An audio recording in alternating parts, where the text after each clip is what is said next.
তোমাদের সবার সাথে তো সবটা শেয়ার করেছি। জামাই ষষ্ঠীর দিন আমরা কত আনন্দ করলাম, জামাইয়ের আশীর্বাদ, আমাদের ছোট ছোট বাচ্চা দুটোকে আশীর্বাদ পর্ব, আমার আশীর্বাদ পর্ব, আর হঠাৎ করে বৌদিকে সারপ্রাইজ দিয়ে দিলাম বৌমা ষষ্ঠী পালন করে।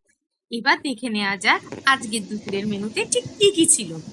আজকের মেনুতে ছিল 5 রকম ভাজা, ইলিশ মাছের তেল আলু ভাতে দিয়ে, যেটা আমার সব থেকে বেশি প্রিয়। আর ছিল ডাল, ট্যাংরা মাছের ঝাল, ইলিশ ভাপা, চাটনি, পাঁপড়। এবারে আমাদের জামাই ষষ্ঠী 3 দিন ধরে হয়েছে, অর্থাৎ জামাই ষষ্ঠীর আগের দিন, জামাই ষষ্ঠীর দিন আর জামাই ষষ্ঠীর পরের দিন, মানে শুক্র শনি রবি, ঠিক 3 দিন ধরে। তাই জন্য আজকে আমরা মটনের প্রিপারেশন কিচ্ছু রাখিনি। রবিবার দিনকে আমার ছোট মাসি মেসো ওদের আসার কথা, তাই আমরা বললাম যে পরপর এত রিচ খাবার খেলে না শরীরটা ঠিক খারাপ হয়ে যেতে পারে, ওই জন্য রোববার যখন মাসুমনিরা আসবে তখনই মটনের প্রিপারেশনটা থাকুক। সেই ভিডিও তোমাদের সাথে শেয়ার করব, সঙ্গে থেকো কিন্তু অবশ্যই। আর এদিকে দেখো, রাতের সবার খাওয়া প্রায় শেষ হয়ে গেছে, শুধু আমি একা বসে খাচ্ছিলাম আর আমি ভিডিও বানাতে ভুলে গেছি। পরে ভিডিও করছি বলে আমার বর এই নিয়ে কি হাসিটাই না হাসছে। আর ব্যাস হয়ে গেল আমার রাগ।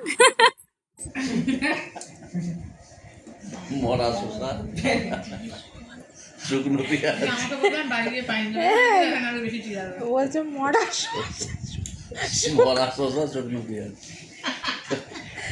তোমাকে দেখাচ্ছি। খাওয়া প্রায় শেষ কি আমাদের খাওয়া পুরোটাই শেষ। ভুলে গেছিলাম ভিডিও করতে, এত খিদে পেয়ে গেছিল, রাত হয়ে গেছে রান্না করে উঠতে উঠতে।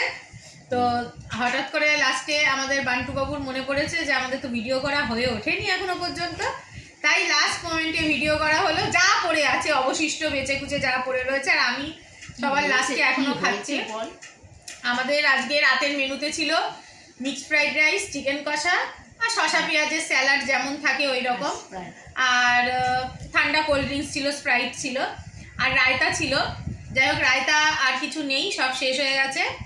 আর এই এখন চিকেন লেগ পিসটা নিয়ে আপাতত আমি মানে শেষ এই চলছে আর কি।